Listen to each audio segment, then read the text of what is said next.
एक बार एक व्यक्ति गौतम बुद्ध के आश्रम में रहने के लिए आता है।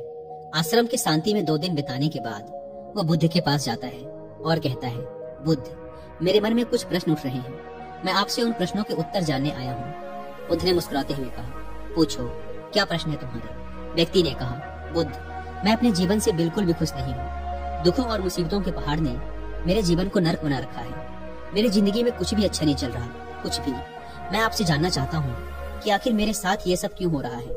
मैं ही इतना भागा क्यों हूँ? बुद्ध ने कहा, सबसे पहले तो तुम ये बताओ कि तुम्हारे इस दुख का कारण क्या है।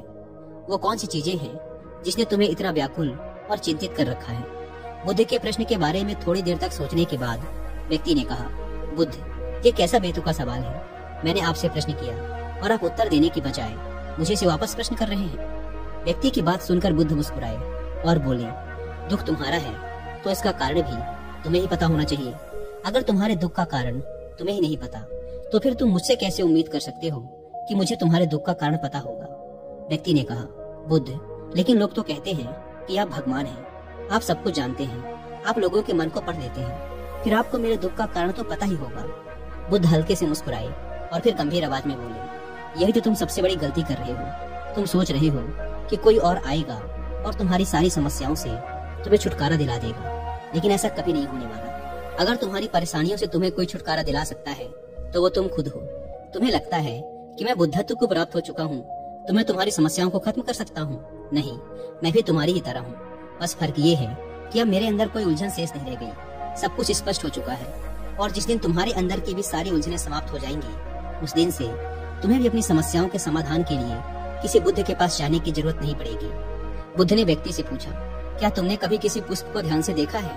यह सुन व्यक्ति आश्चर्यचकित होकर बोला, बुद्ध, पुष्प तो एक बहुत ही साधारण सी चीज है, उसे तो सभी ने देखा है। बुद्ध ने कहा, पुष्प भोर सवेरे के अंधकार में बस एक कली होता है।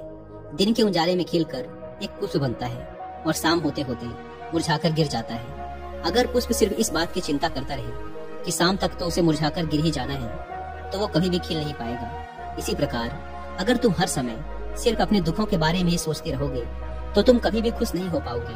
अगर तुम थोड़ा ध्यान से देखो तो तुम पाओगे कि अब भी तुम्हारे जीवन में ऐसी बहुत सी चीजें हैं जिनके लिए तुम अभी खुश हो सकते हो, जिनके बारे में सोचकर तुम मुस्कुरा सकते हो, अंदर से खुश हो सकते हो। तो मैं तुमसे कहना चाहता हूँ कि तुम अपने जीवन की कमियों की बजाय अपने जीवन की इन अच्छाइयों पर ध्यान दो। अगर तुम्हें अपने जीवन में खुशी चाहिए तो तुम्हें इस शाश्वत नियम का पालन करना ही पड़ेगा। जीवन की अच्छी और सकारात्मक चीजों की तरफ ध्यान देना ही पड़ेगा। मैं तो केवल तुम्हें रास्ता दिखा सकता हूँ, उस रास्ते पर चलने का तरीका बता सकता हूँ, लेकिन अगर तुम खुश रहना चाहते हो तो उस रास्ते पर चलना तो तुम्हें ही पड़ेगा। बुद्ध के मुंह से ऐसी बातें सुनने के बाद वह व्यक्ति थोड़ी देर तक शांत बैठा रहा। फिर उसने कुछ सोचते हुए कहा, लेकिन बुद्ध, एक बात मेरे समझ में नहीं आ रही, क्या मेरे जीवन की सारी समस्याओं का समाधान एक ही बार में किया जा सकता है? बुद्ध ने बहुत ही शांति से जवाब देना शुरू किया। मान लो कोई भविष्य देखने वाला व्यक्ति तुम्हें ये बता देता है कि आज शाम तक तुम्हारी मृत्यु निश्चित है, तो क्या ये जानने के बाद तुम उन बातों की चिंता करोगे जिनके बारे में सोचकर तुम अभी चिंतित हो रहे थे?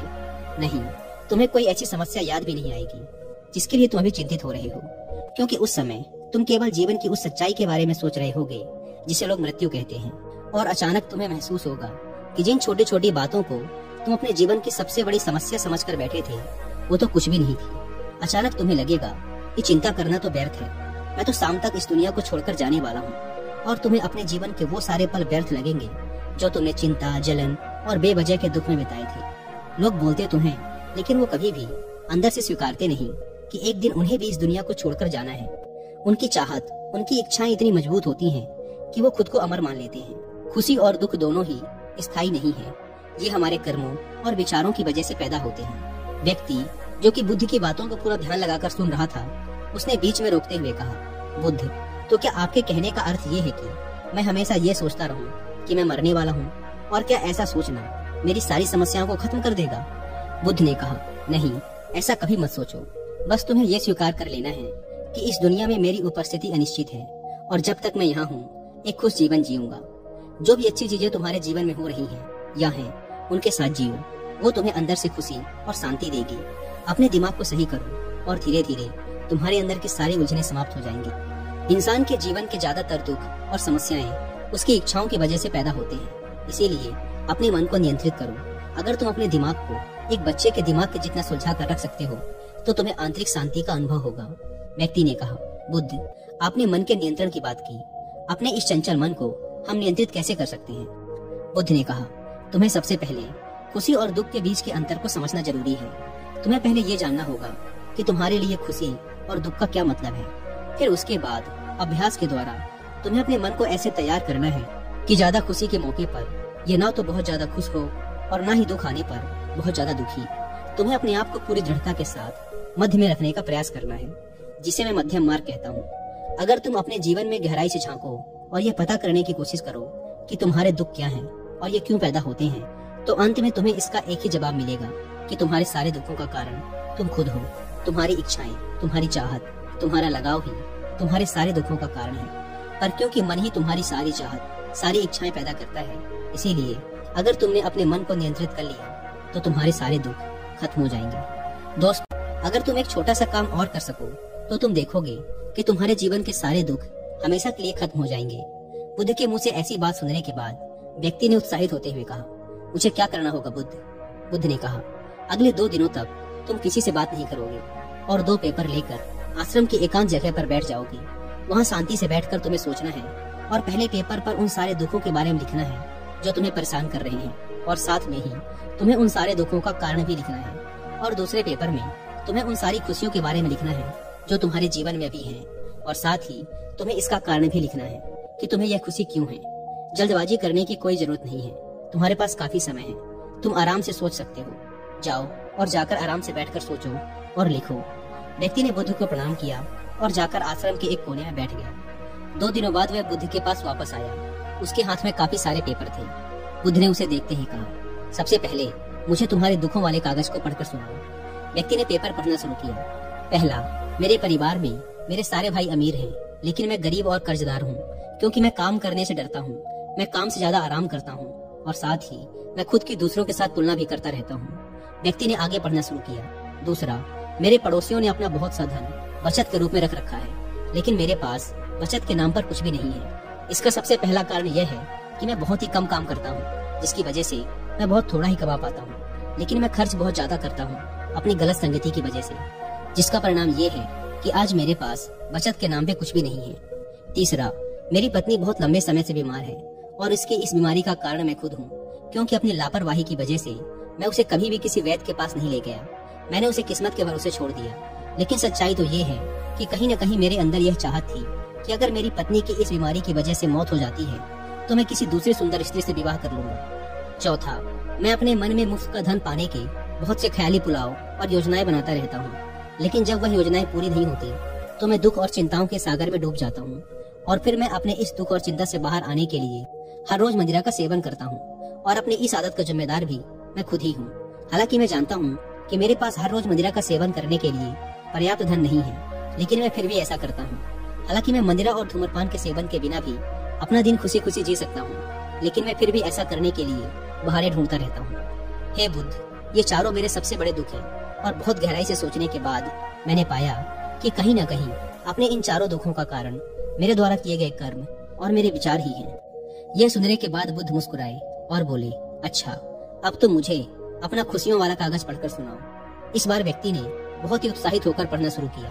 पिछले 2 दिनों के दौरान मैंने जो भी जाना और अनुभव किया वह मैंने अब तक की अपनी पूरी जिंदगी में कभी नहीं किया था। पिछले 2 दिनों के दौरान मैंने यह महसूस किया कि मेरे अंदर असीम शांति और आनंद का सागर भरा पड़ा है, और मैं अपने इस अनुभव को पाकर बहुत प्रसन्न हूँ।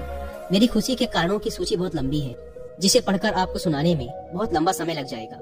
व्यक्ति के मुंह से ऐसी बातें सुनने के बाद बुद्ध मुस्कुराए और बोले, सिर्फ तुम्हारे लिए ही नहीं बल्कि हम सब के लिए भी कारण एक समान ही होते हैं। वो तो इंसान अपनी अज्ञानतावश अपना बहुत सा समय बर्बाद कर देता है अपने दुख के कारणों का पता लगाने में। यहाँ तक कि हमारा जीवन तो खुशी, शांति और आनंद को इकट्ठा करने की एक तिजोरी है। बुद्ध ने व्यक्ति से कहा, तुम्हें अपनी खुशी के सारे कारणों को बताने की जरूरत नहीं है, तुम सिर्फ उसमें से कुछ को पढ़कर मुझे सुना सकते हो। व्यक्ति ने एक बड़ी मुस्कान के साथ पढ़ना शुरू किया। पहली खुशी इस बात की है कि मैं अभी जीवित हूँ और इस दुनिया में जी रहा हूँ। मैं स्वस्थ और मजबूत हूँ। मेरे माता पिता हैं, एक पत्नी है और 2 बच्चे हैं। इस दुनिया के दूसरे खुशनसीब व्यक्तियों की तरह ही मेरे पास भी बहुत से अनमोल खजाने हैं, जैसे कि मेरे माता पिता का मेरे प्रति स्नेह, मेरे पत्नी का प्रेम, मेरे बच्चों का लाड़ प्यार और एक पिता बनने की खुशी। मेरी खुशी का अगला कारण ये है कि मैं काम कर सकता हूँ, क्योंकि मैं स्वस्थ और तन मन से मजबूत हूँ। मैं कोई भी अच्छा काम सीख कर अपनी आमदनी को बढ़ा सकता हूँ और अपने परिवार की सभी जरूरतों को खुशी खुशी पूरा कर सकता हूँ। मैं खुश हूँ क्योंकि मैं एक खुशहाल परिवार बना सकता हूँ, बिना खुद की अपने पड़ोसियों और अपने भाइयों से तुलना करे। और आपकी कृपा से मेरे अंदर जिस मानवता ने जन्म लिया है, उसकी सहायता से मैं अपनी सारी बुरी आदतें छोड़कर एक खुशहाल और आनंदित जीवन जी सकता हूँ। और सबसे बड़ी खुशी और सौभाग्य की बात मेरे लिए ये है कि मैंने महान गौतम बुद्ध के चरणों में अपने लिए जगह पा ली है। और आपकी कृपा से मैं जब तक इस संसार में रहूंगा, इस सत्य को याद रखूंगा कि हमारी इच्छाएं और लगाव ही सभी दुखों का कारण है। और साथ ही खुद के मन पर नियंत्रण हासिल करने व खुद को जानने का पूरा प्रयास करता रहूंगा। बुद्ध ने कहा, आज तुम्हारा एक नया जन्म हुआ है। अब तुम अपने परिवार के पास वापस जाओ और स्थिर बुद्धि व आंतरिक शांति के साथ इस जीवन को जियो। और आज के बाद जब भी तुम्हारे जीवन में तुम्हारी परेशानियों से उपजा दुख तुम्हें घेरने की कोशिश करे, तो खुद से कहना कि जीवन बहुत छोटा है और मैं इस जीवन में अपनी चिंताओं और दुख का गुलाम बनने नहीं आया हूँ। शांति से बैठकर अपने उस दुख का कारण जानने की कोशिश करना और मिलते ही उसे नष्ट कर देना। और केवल तभी तुम अपनी आंतरिक शांति और कभी न खत्म होने वाले आनंद को प्राप्त कर सकते हो। दोस्तों, उम्मीद करता हूँ कि आपको वीडियो पसंद आई होगी।